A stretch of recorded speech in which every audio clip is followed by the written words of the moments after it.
안녕하세요. 크리스천 영상교로 나는 심목사입니다. 오늘은 당신도 모르는 사이에 귀신과 교제하는 사람이 될 수 있다라는 점을 한번 생각해 볼게요.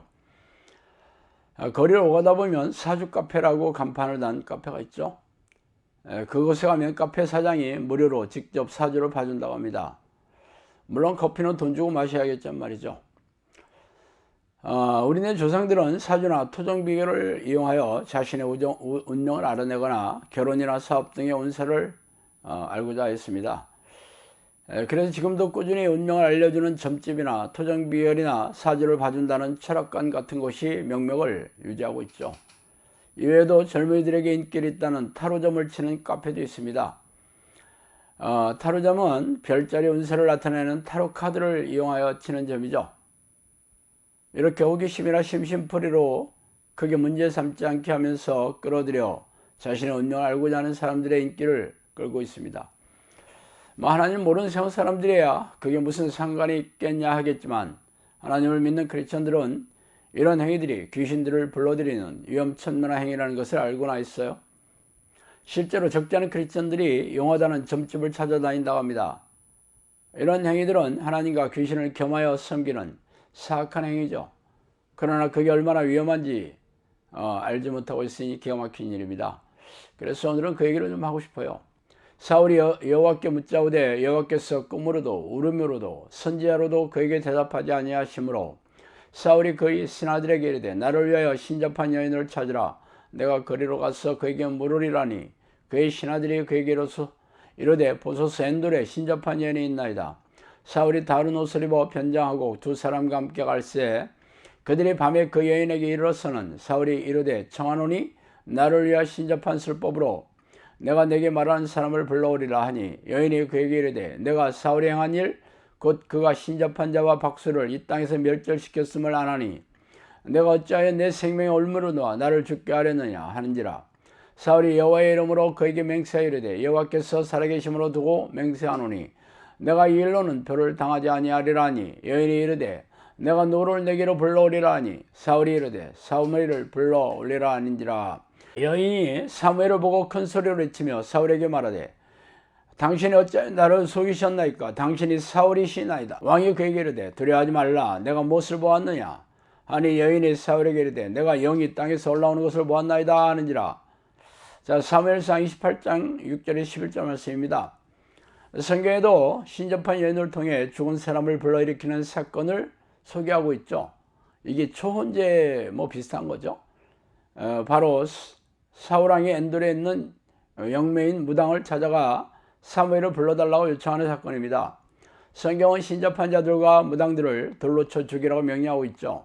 왜냐하면 그들은 귀신들과 교제하여 백성들로 하여금 하나님을 떠나도록 유혹하는 그런 귀신의 좀비들이기 때문이에요. 사울왕은 이스라엘 초대왕으로 하나님께서 기쁘시게 여겼던 인물이었지만 왕이 되자 교만해져서 하나님의 명령을 배반하여 결국 하나님은 그를 버리시고 떠났죠. 그러자 그가 전쟁에 패망할까 두려워서 엔돌에 사는 무당을 찾아가서 죽은 사무엘을 불러달라고 요청했던 것입니다. 그때 그 무당은 죽은 사무엘을 불러들여 사울과 대화하게 하지만 그때 나타난 것은 천국에 있는 사무엘이 아니라 귀신이 변장하여 속인 사무엘이죠. 사무엘이 누굽니까? 하나님의 사람인데 무당이 불러낸다고 천국에서 나타나겠어요? 성경에는 이에 대한 자세한 언급이 없어서 진짜 사무엘인 것처럼 생각하는 이들도 적지 않겠죠. 사무엘이 말한 내용들이 다 이루어졌기 때문이에요. 그러나 이런 사무엘이 아니더라도 누구나 짐작할 수 있는 내용에 불과합니다. 특히 귀신이라면 하나님이 사울에게 하신 일에 대하여 아는 게 별로 어렵지 않았을 터이니 말이죠. 결국 사울은 하나님의 명령을 배반했을 뿐 아니라 무당에게 찾아가서 물어보는 끔찍한 죄를 더해서 결국은 최악으로 죽음을 맞이했죠. 하나님의 명령을 배반하여 하나님의 떠나가게 되면 귀신의 포로가 되어 불행과 고통을 당하다가 영원한 지옥의 불구덩이에 던져지게 되는 딱한 운명을 맞이하게 되는 것입니다. 다시 처음에 주제로 들어가 당신이 하나님을 믿는 백성으로 교회마다를 밟으면서 토종비결이나 사주팔자 타로점은 물론 용하다는 점쟁이를 찾아가서 자신의 운명을 알아내는 행위가 얼마나 위험천만한 행위인지 아세요?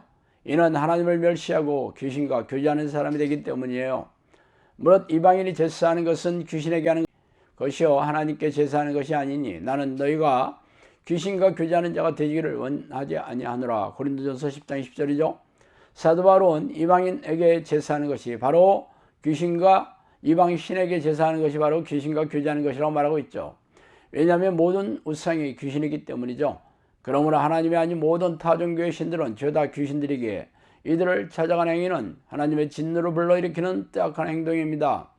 그러므로 당신이 과거에 호기심이나 심심풀이로 이런 행위를 한 적이 있다면 지금이라도 철저히 회개해야 할 것이며 앞으로는 이러한 호기심이라도 점을 치거나 토정비교를 본 행위는 절대로 금지해야 합니다. 귀신들이 들러 붙게 하는 빌미를 제공한 게 얼마나 위험하고 어리석은 짓인지 귀신을 쫓아오며 어렵지 않게 할 수 있어요. 죄를 타고 들어와서 정신과 육체에 들러붙는 귀신들은 좀처럼 쉽게 나가지 않습니다. 그들이 죄를 타고 들어왔기 때문에 철저하게 죄를 회개하고 죄와 싸워 이기는 사람들에게 성령께서 이놈들을 쫓아내 주시죠. 그러나 이놈들은 절대로 쉽게 쫓겨나지 않습니다. 교묘하고 다양한 죄를 짓게 하여 집요하게 달라붙어 있기 때문에 끈질기고 오랜 싸움을 벌여야 해요. 또한 지금은 귀신을 쫓아내 영적 능력을 가진 사람들도 찾기도 어려운 세상이 되어버렸어요. 그러므로 당신이 무지 어리석음으로 귀신의 포로가 된다면 대부분 이 땅에서 지옥을 경험하다가 영원한 지옥불에 던져서 끔찍한 형벌을 받아야 된다는 것을 결코 잊지 마시기 바랍니다. 자, 오늘 여기까지 하겠습니다. 감사합니다.